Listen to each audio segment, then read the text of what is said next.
सुना येती घरा या मालिकेच्या आजच्या भागामध्ये इथे आता मंदा मावशी उमाच्या घरातून कामं सगळी उरकून इथे पद्माच्या घरी जायला निघालेली असते. गेटजवळच उभी असताना पद्मा समोर येते आणि मंदा मावशीला म्हणते, थांब, तिथेच थांब. तेव्हा मंदा मावशी म्हणते, काय गं, काय झालं? तेव्हा पद्मा म्हणते, काही नाही, समोरच्या घरातून आलीस ना तू, येता येता तुझ्या पायाला तिथला चिखल लागला असेल, तेव्हा येताना पाय धुवून आतमध्ये ये. तेव्हा मंदा मावशी म्हणते, अगं तिथून इथं तर आले, कुठं लगेच पायाला चिखल लागला? दिसतोय का तुला लागलेला? तेव्हा पाय धुवायला सांगतेस? ती म्हणते, त्या घरातली, त्या अंगणातली माती किंवा चिखल अजिबात या घरामध्ये येता कामा नये, म्हणून पाय धुवूनच आतमध्ये यायचे. तेवढ्यातच तिथे छाया येते. पद्मा म्हणते, छाया जा, पाणी घेऊन ये. तेव्हा ती म्हणते, तहान लागले तुम्हाला, आणि त्या पाणी आणते. ते म्हणते, तहान लागले म्हणून नाही, बाल्डीभर पाणी आण, मंदा मावशीला पाय धुवायला सांगितलेत मी. तेव्हा इथे आता छायाला आश्चर्य वाटतं की मंदा मावशीला कधीच ही पाय धुवायला सांगत नाही, मग आजच अचानक का? तेव्हा ती म्हणते, आणत्या, पाणी आणते. तेव्हा इथे मंदा मावशी म्हणत असते, अगं तिथून इथवर आले, लगेच माझ्या पायाला चिखल लागला का, म्हणून पाय धुवायला सांगतेस? तरीसुद्धा इथे आता पाय धुण्यासाठी पाणी आणलेलं असतं. तेव्हा मावशी पाय धुत असते. तेव्हा पद्मा तिला म्हणते, काय गं मंदा मावशी, तुला तिथे काम करायची काही गरज काय आहे, सांग ना. तुला जास्तीचे पैसे हवेत का, म्हणून तू त्यांच्याकडे काम करतेस का? तू फक्त आकडा बोल, तुला हवे तेवढे पैसे मी देईन. तुला त्यांच्या इथं काय बी काम करायची गरज नाही.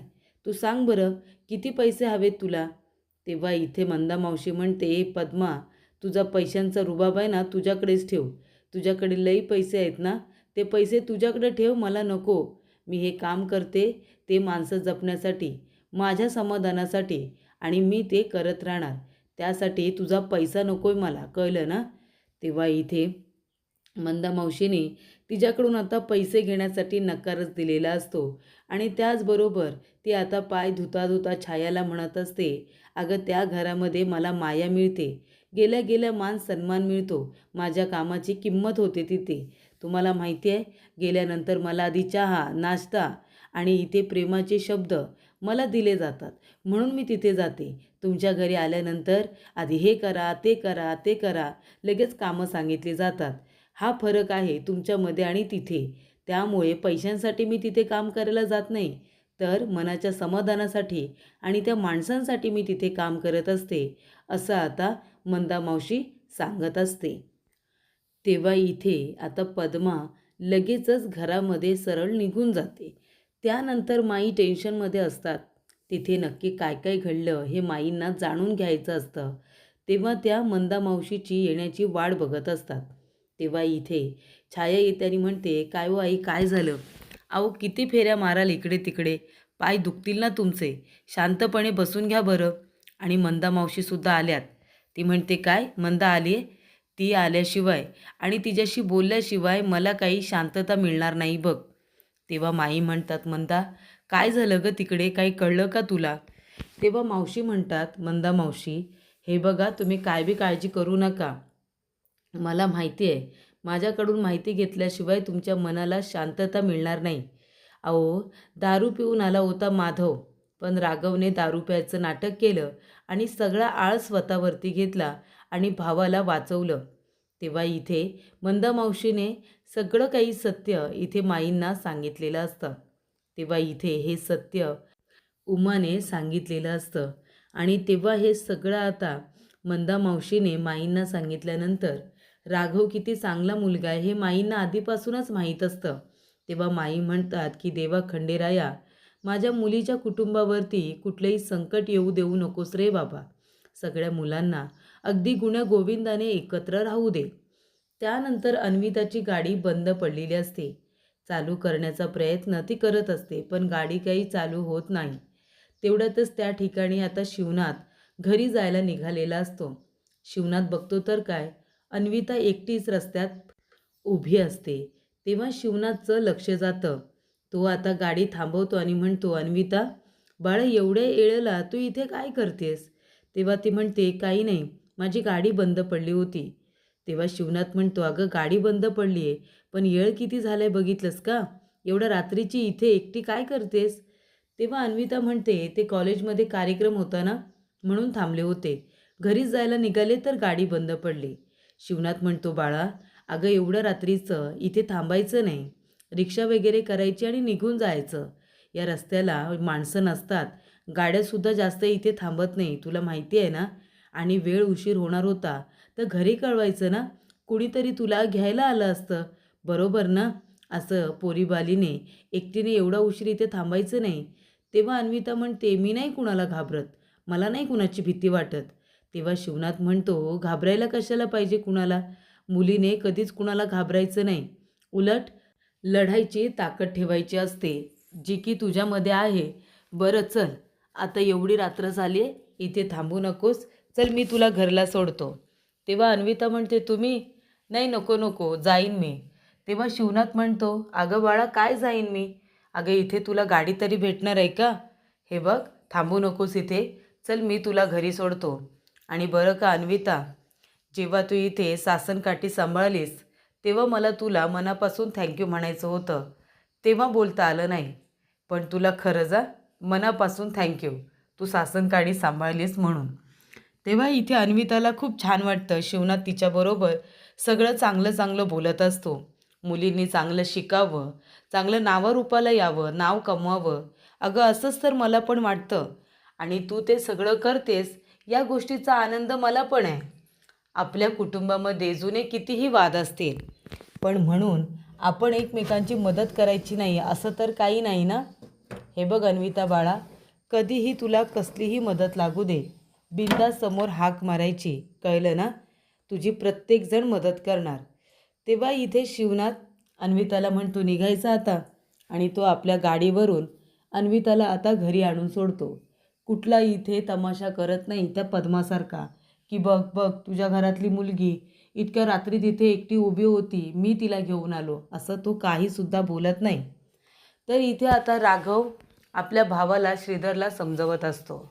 तो म्हणत असतो की चल आता आप्पा जेवायला बसले, एक घास तोंडात गेला की लगेच लग्नाचा विषय काढायचा, पिहूचा विषय काढायचा.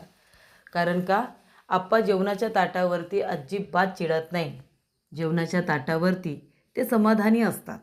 त्यामुळे तू लगेच विषय काढ, आप्पा तिथल्या तिथे परवानगी देऊन टाकतील. कळलं का तुला? तेव्हा श्रीधर म्हणतो, नाही रे, आप्पांसमोर बोलायची हिंमतच नाही होत माझी. तो म्हणतो, अरे आप्पांना नको घाबरू, आप्पांना ते लोक पसंत आहेत. आप्पा त्या प्रियंकाला काय म्हणाले की तुमचं कंदी पेढ्याचं दुकान आहे, तिथेच मी कंदी पेढे घेतो, मला तिथलेच कंदी पेढे खूप आवडतात. कंदी पेढे आवडतात म्हणजे माणसं आवडली, माणसं आवडली म्हणजे पिहू पण आवडली, म्हणजे सूनबाई पण आवडली. बरोबर ना? तेव्हा तू विषय काढ, सगळ्या गोष्टी सोप्या होऊन जातील. तेव्हा इथे मामा म्हणतात, नाहीतर काय, अरे एक शब्द बोलायचा आहे फक्त. जिजाजी जे काय बोलतील ते निदान ऐकून तरी घ्या ना. पण तुम्ही बोला तरी, चुकीचं पाऊल उचलण्याच्या आधी काहीतरी बोलून तरी घ्या. तेवढ्यातच उमा आवाज देते, चला रे मुलांनो, जेवायला चला. तेव्हा मामा म्हणतात, चला वेळ चुकवायला नको, दाजींचा मूड आपल्याला जपायचा आहे, चला. त्यानंतर इथे श्रीधर म्हणतो, आज मी बोलणारच आहे. राघव म्हणतो, मी आहे ना तुझ्या पाठीशी, तू कशाला घाबरतो, चल बोल, आत्ताच्या आत्ता बोल. तेव्हा इथे मामा म्हणतात, ए माधवा, श्रीधर त्याच्या लग्नाबद्दल बोलणार आहे, त्याने एकदा विषय काढला की तू पण त्याच्याबरोबर विषय काढ, म्हणजे दोघांचं सुद्धा इथे फुल अँड फायनल होईल. बरोबर की नाही? माधव म्हणतो, हो का, बरं बरं, आधी त्याला बोलू दे, काही नाही प्रॉब्लेम झाला तर मग मी बोलेन, असं आता दोघांनीसुद्धा ठरवलेलं असतं. तेव्हा तिथे शिवनाथ येतो. तो म्हणतो, काय रे, काय झालं? उमासुद्धा म्हणते, काय रे तुमची काय खुसूरपुसूर चालले? तेव्हा इथे श्रीधर म्हणतो, आप्पा मला थोडं बोलायचं होतं. आप्पा म्हणतात, हा बोल ना की. तेव्हा तो म्हणत असतो, आप्पा ते हे ते हे. तेव्हा तो म्हणतो, याला कुरडया म्हणतात, कुरडया. तेव्हा श्रीधर म्हणतो, आप्पा मला माहिती आहे त्याला कुरडया म्हणतात. तो म्हणतो, मग मग काय विचारतोयस तू? तो म्हणतो, नाही तुम्हाला सांगायचं होतं, ती ती डिलिव्हरी पाठवून दिली. तो म्हणतो, हो का, ती आली होती. कोण आली होती? डिलिव्हरी आली होती, ती पाठवून दिली. तेव्हा इथे आता लगेच शिवनाथ म्हणतो, अरे बाबा, डिलिव्हरी दर आठवड्याला येतात की, आणि त्या आपण पाठवूनसुद्धा देत असतो, मग त्याच्यामध्ये नवीन काय सांगायचं? तेव्हा इथे श्री म्हणत असतो, नाही आप्पा, मला तसं म्हणायचं नव्हतं. मला तुम्हाला सांगायचं होतं ते ती म्हणजे तुम्ही किती काम करता हो आप्पा, किती काम करता तुम्ही. घरातलं, बाहेरचं, शेतातलं आणि दुकानातलं सगळ्यांचं सगळं बघत असता. खरंच आप्पा, किती काम करता ना तुम्ही. आम्हाला पण कामं सांगत जा, आम्ही पण करू. तुम्ही किती कामं कराल ना, थोडी थोडी कामं आम्हाला बी सांगा. आम्ही पण कामं करू तुमच्या हाताशी, तेवढंच तुम्हाला हलकं वाटेल. तेव्हा इथे त्याच्या वडिलांना शिवनाथला खूप बरं वाटतं, की माझा मुलगा माझा एवढा विचार करतोय, कामं वगैरे वाटून द्यायला सांगतोय. तो खूपच जास्त इम्प्रेस होतो.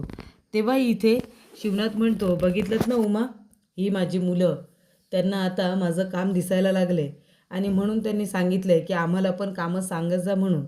अरे बाळांनो, तुम्ही पण कामं करताच की. पण तू आज जे काही बोललास ना श्रीधर, ते मला खूप आवडलं, खूप आवडले. तू जिंकलेस मला. हे घे, चल एक घास खा माझ्या हाताने. तू आता काही बोलू नको, तू आता घास खा. तेव्हा इथे शिवनाथ त्याला घास भरवतो. त्यानंतर माधवलासुद्धा भरवतो. तेव्हा वेदा म्हणते, बाबा मला. तेव्हा इथे शिवनाथ म्हणतो, तुला पण हवं आहे का माझं शेंडेफळ. तेव्हा राघव म्हणतो की आप्पा मला. तेव्हा शिवनाथ म्हणतो, तुला नाही. तेव्हा राघवला वाईट वाटतं आणि उमालासुद्धा. तेव्हा शिवनाथ त्याच्याकडे बघतो आणि म्हणतो, तुला पण पाहिजे, ये इकडे धर. तेव्हा तो आपल्या चारही मुलांना एक एक घास भरवतो. त्यानंतर इथे सकाळी ऑफिसला जाण्यासाठी इथे आता राघव आणि श्री दोघेजणं तयार झालेले असतात. मामासुद्धा त्यांच्याबरोबर असतात. राघव म्हणतो, चल दादा, आपल्याला तिथे जायचं आहे आणि पिहू वहिनीच्या वडिलांना सांगायचं आहे या दोघांचं एकमेकांवरती प्रेम आहे, यांना लग्न करायचं आहे, असं आपण सरळ सांगूया. तेव्हा तो म्हणत असतो, आपण तिथे लग्नाची बोलणी करायला चाललो आहे, हे जर आप्पांना कळलं ना, तर आप्पा काय करतील माहिती आहे ना. तेव्हा दुसरी आयडिया नाही आहे का सोपीवाली, दुसरं काहीतरी करूया ना. तेवढ्यातच पिहूने बॅगचा फोटो पाठवलेला असतो की जर तू लग्नाची बोलणी करायला आलास नाही तर मी माझी बॅग उचलून तुझ्या घरी येईन, मग तुला जे काही करायचं आहे ते तू कर, मला काही देणं घेणं नाही. तेव्हा श्री आधीच घाबरलेला असतो. तेव्हा राघव म्हणतो, बघितलंस ना, आता जर लग्नाची बोलणी करायला आपण गेलो नाही ना, तर पिहू वहिनी बॅग घेऊन घरी येईल. मग काय करणार आहेस तू, मग आपण काय सांगणार आहेस की इथून पण मग पळून जाणार आहेस. तेव्हा चल आपण जाऊया. तेवढ्यात जात असताना शिवनाथ म्हणतो, काय कुठे चाललात तुम्ही. तेव्हा इथे श्रीधर म्हणतो, कुठे नाही आप्पा, मी जात होतो कामाला, याला गाडीवरून जरा सोडायला सांगतोय, वाया गेल्या हा, आता मी पण ह्याच्यासोबत कुठे वाया जाऊ, म्हणून मी जातोय. तेव्हा राघव म्हणतो, काय रे, काय बोललास आतमध्ये, मी वाया गेलो आहे, जा मग जा, मी वाया गेलो आहे ना, लग्नाची बोलणी एकटी कर जा. तेव्हा इथे श्री म्हणतो, बाबा गप्प बसणार आहे, घाबरलो होतो म्हणून बोललो काहीतरी, चल ना आता, चल मला सोडायला. तेव्हा इथे राघव आणि श्रीधर दोघेजणं लग्नाची बोलणी करायला आता निघालेले असतात. तेवढ्यातच भास्कर आणि इथे रुद्रप्रताप दोघेजणं बाहेर आलेले असतात. तेव्हा भास्कर म्हणतो, रुद्र, यांचा पाठलाग कर आणि बघ लग्नाची बोलणी करायला कुठे जाता येत ते आणि काय त्यांचं ठरतंय ते सांग. शिवनाथच्या घरामध्ये आजसुद्धा तमाशा होणार. तेव्हा रुद्र म्हणतो, हो डॅडी, आता बघाच तुम्ही मी काय करतो ते. आणि आता रुद्र त्यांचा पाठलाग करत करत निघालेला असतो. तर प्रेक्षकांनो, पुढील भागामध्ये शिवनाथ आणि माधव दोघेजणं मंदिरामध्ये आलेले असतात. तेव्हा शिवनाथ देवाचा आशीर्वाद घेतो. तेव्हा तिथे बसलेले जे लोक असतात ना, ते म्हणत असतात की अरे बाबा शिवनाथ, काय मग तुला 4-4 मुलं आहेत, अरे मुलांची लग्न कधी करतोयस. तेव्हा शिवनाथ म्हणतो की मुली शोधायला सुरुवात केले, देवाच्या आणि तुमच्या आशीर्वादाने लवकरच चांगल्या मुली मिळतील. तेव्हा इथे काका म्हणत असतात, अरे पण शिवनाथा, हल्लीची मुलं काय आईवडिलांचं ऐकतात का. अरे हल्लीची मुलं आहेत ना, स्वतःच्या पसंतीने मुली निवडतात आणि त्यांच्याबरोबर लगीन करतात. पोरांचं तसं काय असेल तर विचार त्यांना, त्यांच्या आवडीने सुद्धा ते लग्न करतील हो. तेव्हा शिवनाथ म्हणतो, अजिबात नाही, माझी मुलं माझ्या शब्दाबाहेर नाही, माझी मुलं नक्की इथे माझ्या मर्जीनेच लग्नी करतील. तेव्हा प्रेक्षकांनो, इथे आता त्या लोकांना शिवनाथ आता विश्वासाने सांगत असतो की माझी मुलं फक्त माझ्या आवडीनेच लग्न करतील. तेव्हा माधव आपल्या वडिलांकडे बघायला लागतो, माझी मुलं माझा अभिमान आहेत, ते कधीच इथे माझा अभिमान मोडणार नाही. अशा रीतीने प्रेक्षकांनो, इथे आता राघव हा म्हणत असतो की हे बघा, तुमच्या मुलीचं पिहूचं आणि आमच्या इथे दादाचं श्रीधरचं एकमेकांवरती खूप प्रेम आहे, त्या दोघांना लग्न करायचं आहे, बस तुम्ही त्यांच्या लग्नाला परवानगी द्या, असं राघव प्रियंकाच्या वडिलांना सांगतो. तेव्हा त्याच्या वडिलांना आता खूपच जास्त राग आलेला असतो.